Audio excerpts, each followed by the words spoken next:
10th of December 1948, a historic day for the world. On that day, 48 nations, including our beloved country India, signed that great charter, the Universal Declaration of Human Rights. The 30 articles in that declaration speaks about several rights, several freedoms which are guaranteed to every single human being on this great earth. Today, as we look back these many years, do we have those rights? Do we enjoy those freedoms, very especially in our country, India? If one looks at it objectively, one has to say no, unequivocally, blatantly, and strongly. Let's look at what is happening to the Special Intensive Revision. The Constitution of India guarantees that right to vote from Article 324 till about 329. Very clear. And this right to vote is given to every single citizen of India because it is part of our democratic process, part of our ethos. But what is happening? As we saw in Bihar recently, as we see in several states, including Gujarat today, several people are disenfranchised. And the people who are targeted are definitely the minorities, mainly the Muslims and Christians, the poor and the vulnerable, like the Dalits, the Adivasis, and so on. Those whom definitely the ruling regime knows will perhaps not vote for them. I think it is important for us to look at this whole Article 25, which is also enshrined in the Universal Declaration of Human Rights, the right to preach, practice, and propagate one's religion. There is the bogey of conversion.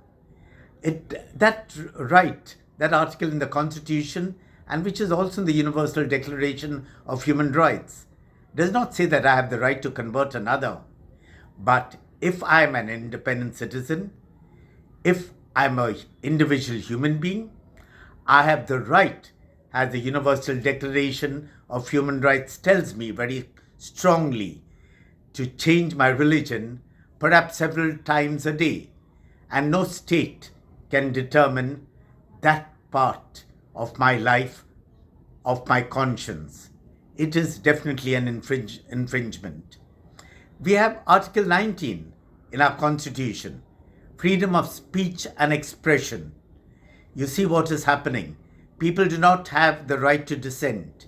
Just a couple of days ago, the Gujarat High Court finally allowed protest to be had without maybe police permission. The police here in Ahmedabad in Gujarat had decided upon section 144 of the original CRPC. That means more than 4 people had no right to assemble. In a democracy, these things are happening, or is it part of the fascism that is slowly emerging? We have Article 21, the right to livelihood. What about that? The lives of so many people are destroyed through mega corporations. Let's look at the fishermen way down here, Trivandrum. Their lives, their livelihoods of the indigenous coastal people have been destroyed. Look at the small farmers. What has been happening to them as all these mega corporations take away their livelihood. Look at what is happening to the ordinary laborers, the migrant laborers, the casual workers. The 4 labor codes which are just coming into action are clearly a violation of their fundamental, their human rights. It supports the big corporations and does not take sides for the small workers, for the casual workers. So today, as we observe yet another anniversary of the Universal Declaration of Human Rights, we need to ask ourselves 3 very, very clear questions and see whether we can give ourselves these answers. The first is, India is a democracy. We have a great constitution, and we have a ethos, a fabric, which demands that all people are equal in the eyes of the law, that every human being is created in the image and likeness of God. Do people in our country enjoy these rights, these freedoms? The second question is much more. What is happening to the poor, the marginalized, the exploited, the excluded, the vulnerable, the other genders, the minorities? These are groups that are systematically and meticulously being targeted. We have the bulldozer Raj. It just comes and demolishes the houses.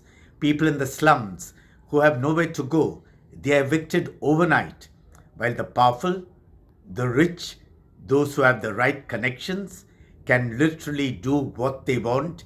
They get away with murder. Are we concerned about them? The third question, perhaps, is even more important.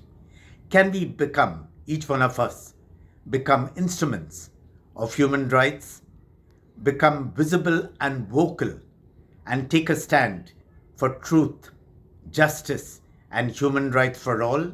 For this, we definitely need human rights education, and human rights education which need to start perhaps right at the beginning in the primary school and should permeate every section and level of society.